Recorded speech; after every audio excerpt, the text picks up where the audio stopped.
Hello everybody and welcome back to another episode of Jim the Editor Plays Pokemon Fire Red Randomised Kingslocke. Where were we? That's right, we did a bunch of stuff last episode. We caught a whole bunch of Pokemon, and upon drawing a Jack as we came into Viridian Forest, we discovered that, well, this would be our team to face Brock, barring some kind of terrible card draw upon entering his gym. And we didn't actually look at Barbara, which I realized as I kind of re-looked at this, I had spelled completely wrong. I don't know where my head was, but Barbara, it will have to be. So Barbara's timid and attacking, so that's not great. That's a decent attack stat though, with great Payday, Refresh, Frustration, and Blast Burn. And of course, because we have that elemental card still in play, we can't actually use Frustration or Payday, so Blast Burn is its only usable attack. Wonderful, wonderful. So I imagine this episode is going to be a bit of a grind as we kind of prep everyone except Sqwishy up for that first gym battle. But we can see what we would have been able to catch in here.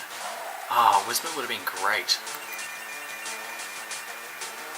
If only because it evolves at such a low level. I can't use Crab Hammer. So Metal Claw it is. Because we're grinding, I will kind of try and fast forward through a lot of this, but this is our first Whismur with Bind. That wouldn't have been ideal, being a normal type attack on a normal type Pokemon, so we wouldn't have been able to use it. Come on, Edna.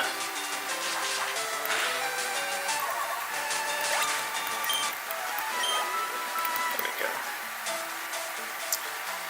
Is there an item in here? No, there's not. What else have we have? Aaron. Again, another Pokemon which would have been great for this randomizer. Because, as I say, the evolutions have been randomized. The individual Pokemon themselves have only had their stats messed with a little bit. They have the same kind of base stat total, just been shuffled around somewhat. But the evolutions have been changed or randomized so that ideally we won't get the usual evolution kind of patterns going on. I'm not too sorry that we missed out on the Smeargle, especially as Smeargle is not going to have its signature move Sketch. What does it have though? Our Revenging Smeargle, which actually hurt quite a lot. Remember, this is a Kingslocke, not a Nuzlocke, so it's not a huge deal if Edna faints here. We won't lose it, but let's switch to Barbara. And see what's going on. Of course, Revenge will still hurt quite a lot. See if we can get a Blast Burn off.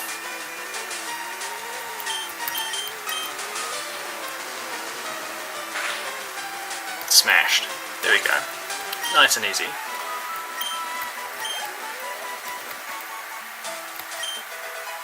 Ooh, a Lumberry. It's going to be quite useful as we go on. Probably don't want to use it this early. Alright. So when we repeat the same Pokemon, I can just fast forward through it. Feature out. Mudshot. Not that we actually know what Aaron does yet, because of that Mudshot being 4 times effective. Boomerang! It's like a better version of Mudshot.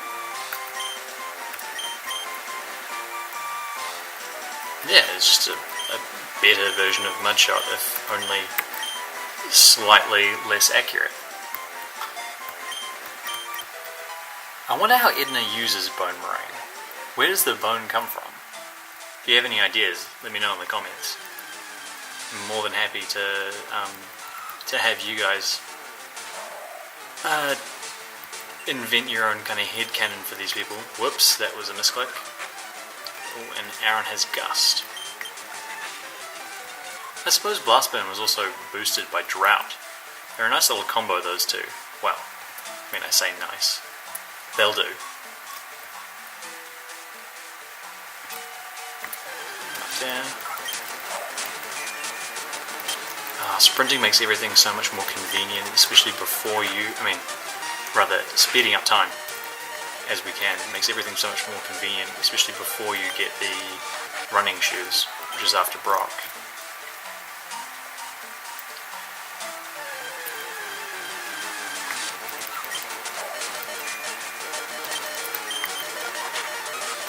Easy. Yeah, no, too good. Alright, Sqwishy, you're fine. You don't need another Barbara, however.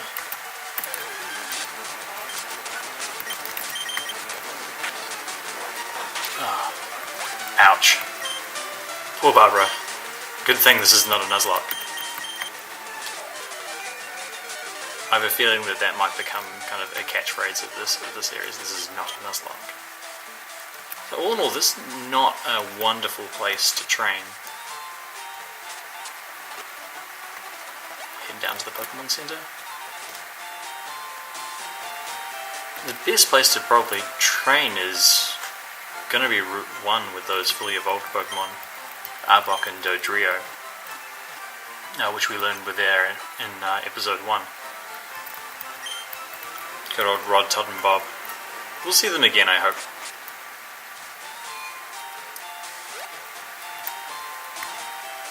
But yeah, hoping this episode will be a little bit of grinding, but kind of culminate around a rival battle. You know that. Oh shit. That's an illegal play by me. Alright. Well, I'm just going to keep pressing refresh until Barbara dies, because I'm not letting her get any experience off cheating. That was just a misclick. I wasn't even trying to use that. Pressed A one too many times. Sorry, Barbara. There we go. Oops. That's what happens when I'm trying to talk and concentrate, and that moves at the very top.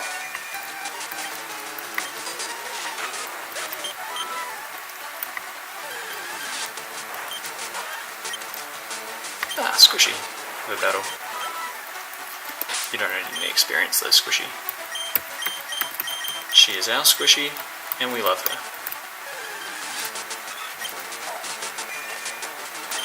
Right. Oh, that's no good, Dodrio. Come on. Play nice.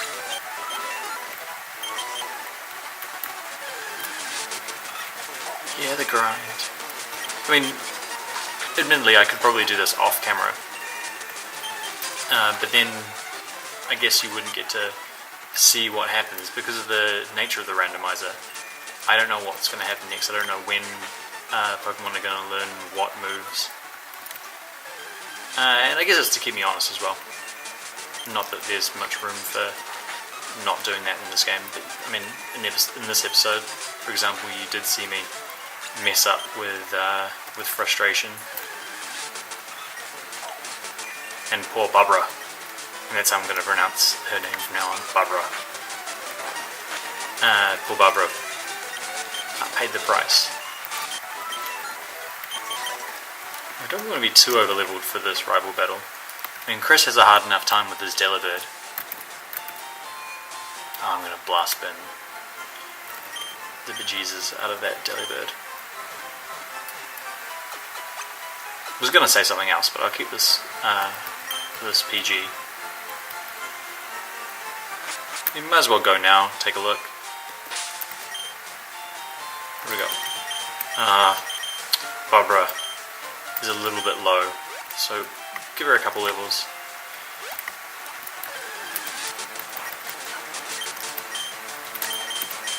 I'm just gonna move that up there. So if I do click A one too many times, it does go to a legal attack.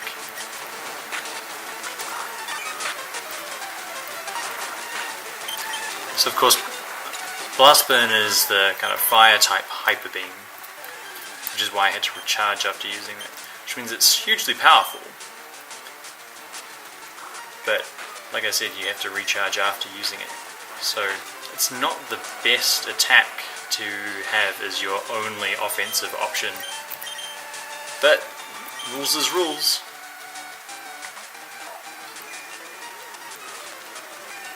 Maybe I will open up with Edna against whatever Chris chucks out there. That way, if I do get to blast burn his Delibird, it'll come off drought. It'll come off the sunny weather and be boosted a little bit. I think that's a good idea.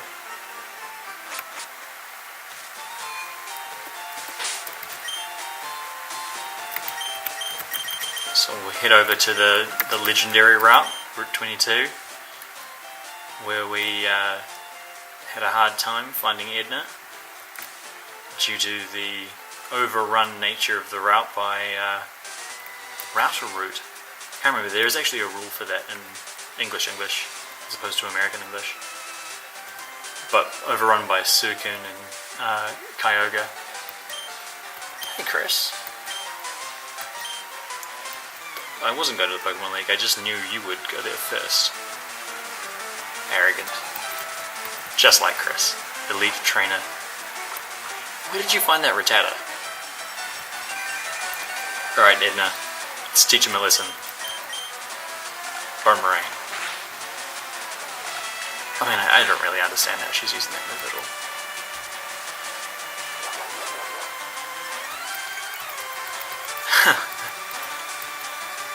Using a boosting move there. Meditate. Like you'll get another chance to attack. Rattata and Delibird. Chris will be so pleased when he sees this. What a great pairing. Go, Barbara. I wonder if when I get to Lavender Town I should add an H. Like a Barbara. I kind of want to own this spelling mistake. That's going to hurt a lot. Oh wow, Delibird, showing some survivability. I guess we did see Barbara's special attack left a lot to be desired. Ooh, that's going to hurt. Not as much as I thought it would. Seems like Delibird is still useless even in this game. With its non-stab thunder. Oh, you never had a chance, Chris.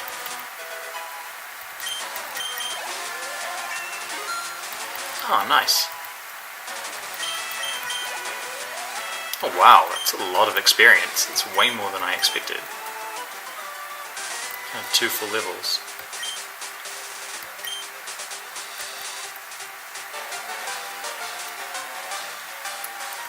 Oh, fine. We'll figure out a way to get past them. And spoilers, you'll be there too. Alright, so that was a little anticlimactic. But I guess just like the draw at the end of the last episode, where we got a Jack going into Viridian Forest, when we were expecting to, or hoping to catch another Pokemon. Is what it is. Rattata and a Delibird. Jeez. Alright. So, actually, you know what? Screw this. Let's head up. Let's get through the trainers in Viridian Forest and get to Pewter City by the end of this. We don't really need any more training, I don't think, before Brock, and who knows, the entire party could change based on whatever card we draw when we get into Pewter City Gym. So, now let's not invest too much time in this. We don't need to be hugely over-leveled. After all, say it with me, it's not a Nuzlocke. Oh, there's my ball now. Ugh. Smaggle, let's get through this.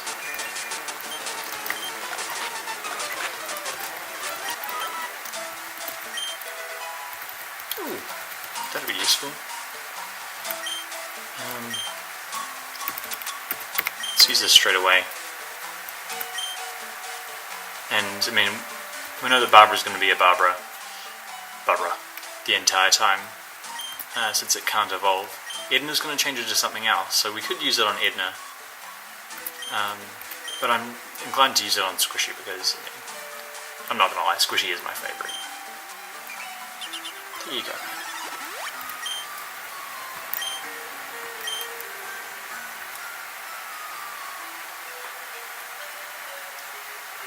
Alright, Mr. Bugcatcher. I do have Pokemon. What do we got? Ghostwriter Sonia. I've never seen that anywhere else. Can you guys let me know if there are other ghostwriters? I don't think I've ever seen that before. Poor Slugma. Ow.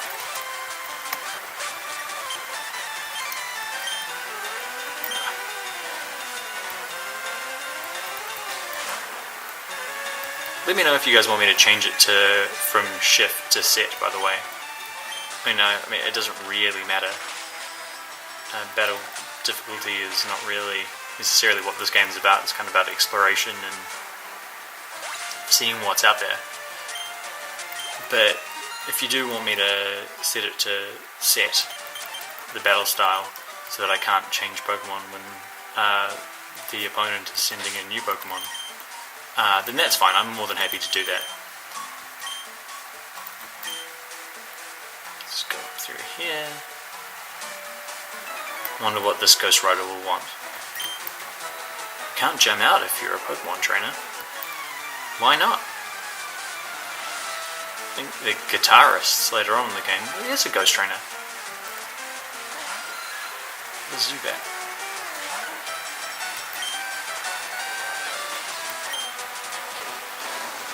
Alright, I wonder what Zubat's going to do. Oddly apt. Also, oddly apt. Psybeam. It's kind of surprising that Zubat doesn't have more of a psychic bent to it. I mean, Psybeam in particular, but also Psywave, I think would make a lot of sense, given that they get supersonic and do use sonic powers. But I guess sonic powers are different from psionic powers, so maybe that's the justification. I don't really know. Alright, we've already seen what a Zubat can do with its Psybeams.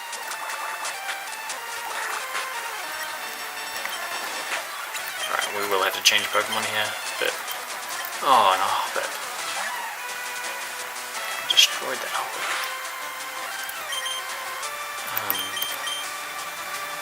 Edna... Well, let's have a look at Sqwishy. Sqwishy hasn't had a lot of time in this episode. She'll get angry if we don't get her out. There we go. That's why you haven't had a lot of screen time in your Sqwishy. Dominating. As you'd probably expect from a legendary Pokemon at this point of the game.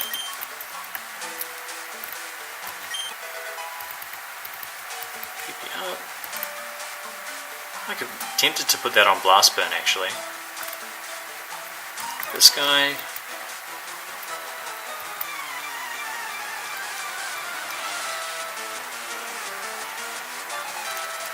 The Ghost Rider, good. Huh. I wonder what Metapod's going to have in this game. It's no longer going to be the easy beat, I don't think. Well, I mean, apart from its terrible stats, but... a blaze-kicking Metapod. That's really good, I like that. I mean, I guess I'd consider the bottom of it with static. Well, that's just annoying. A Ghost Rider with a Metapod and a Weedle. Sometimes the randomizer will come through and have something that isn't that surprising, I guess. But it has Skull Bash. I mean, again, that's surprisingly apt. Sorry, Weedle. Skull Bash is, I mean, not quite, but nearly a move that you might expect. Something like a Weedle that so clearly uses its head to have. Oh, that's a misclick.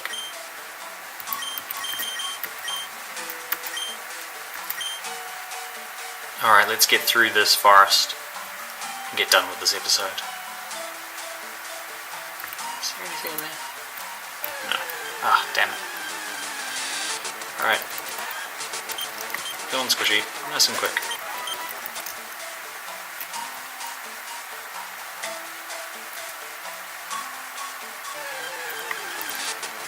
Another Whisma, and crushed. Alright, what's this guy want? Did I know that Pokemon evolve? I didn't. I've never seen one do that in this game. Ghost Rider Wellington, that's a place. Not a name. Silly Ghost Rider.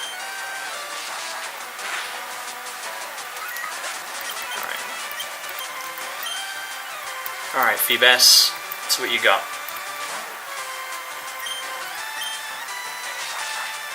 These teams have been kind of weirdly themed. I wonder if the randomizer does that.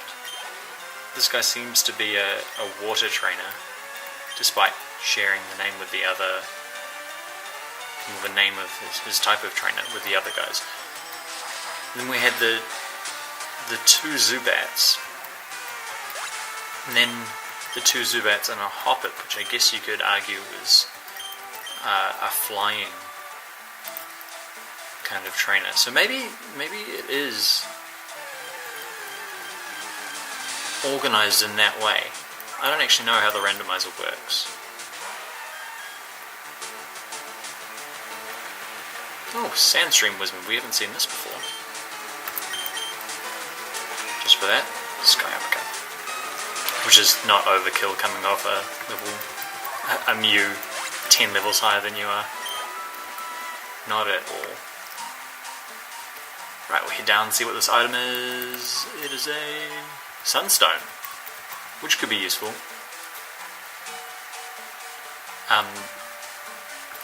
I think in this randomizer, everything that usually evolves through stones will still evolve through stones.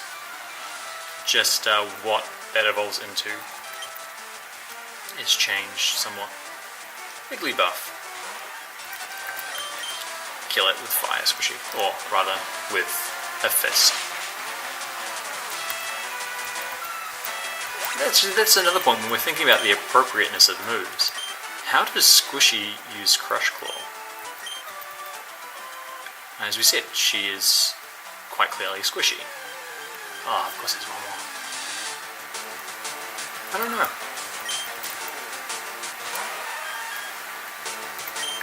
Oh well, it's not the only problem, or rather not even the biggest problem that this randomizer has or will have going forward, let's hope. And there we go, we're through the forest. Out on the other side, I'll head to the Pokemon Center, give everyone a little rest, and then next episode, I guess we'll have some prep for Brock. Go into Brock's gym, draw our card, see what kind of trainers there are around there, or what the one trainer who talks about light years is, and have that gym battle. But for now, at least, thank you for joining me, thank you for watching, I hope you enjoyed it, give us a like, don't forget to subscribe to the channel if you enjoyed it, and leave a comment if you have anything you want to say to me about the playthrough, or just generally. So yeah, thanks for joining me today guys, and girls, I hope. But yeah, see you later.